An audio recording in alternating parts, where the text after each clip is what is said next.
Gentleman from Colonial Heights, Mr. Cox. Mr. Speaker, I rise for a point of personal privilege. Gentleman may proceed. Mr. Speaker, it's been 11 days since the Senate Democrats first began obstructing the budget process. So far, they voted down 2 budgets. They still have another chance this week to vote on a budget because we passed one here on Friday. We once again want to thank our friends on the other side of the aisle for their assistance in that. I hope this weekend has given them a chance to reflect on not only their actions, but also what's at stake should they continue down the dangerous course they are on. But don't take my word for it.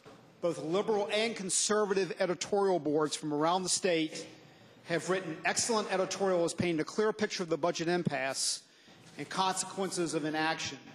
In case anyone may have missed these editorials, I want to share a few lines so everyone is aware of the course we're on.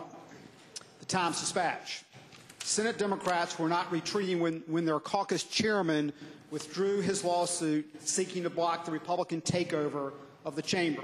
They were simply switching tactics. The new approach threatened to shut down state government. Democrats have offered a couple of fig leaf rationales, but they don't do much to hide the party's real objective, more power, including co-chairmanship of Senate Finance. If they hold firm and prevent the House budget from passing, then there will be no budget, period. Without a new budget, state operations could shut down. And that would mean more than just a few rest stops in DMV windows. Universities, courts, and even prisons could be affected. The Virginia Pilot. Lawmakers are now poised to fail at their most basic task, passing a budget. They risk the state's top credit rating. They've thrown uncertainty into local government's own budget planning process.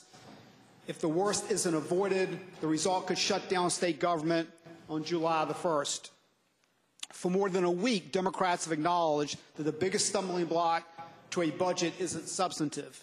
The primary offense is Republicans' refusal to share power in the Senate and evenly distribute committee seats to reflect the chamber's 2020 split.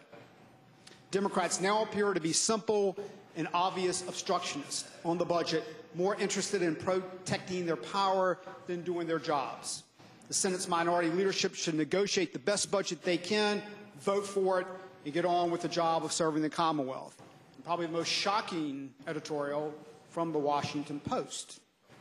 Using the 20 seats they control in the 40-member upper chamber, they have blocked passage of the state's 2-year budget and are threatening a governmental shutdown. Unprecedented enrichment in modern times, unless Republicans redress what Democrats think is a skewed balance of power. Specifically, they want Senate committees where real legislative power often resides to reflect the body's even split between Democrats and Republicans. The $85 billion budget being held hostage was crafted with the participation of Democrats who raised no major objections to its critical junctures. The few flimsy objections Democrats have raised about the budget are a smokescreen.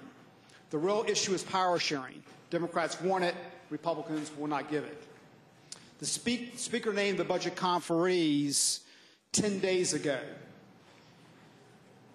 But we have been unable to make any progress because of Senate Democrats. Until the Senate Democrats cease their obstructionism, they will continue to put funding for our schools, our prisons, our roads, our localities, and more at risk. Enough is enough. It's time to put the partisan brinkmanship aside and get to work on the budget. Thank you, Mr. Speaker.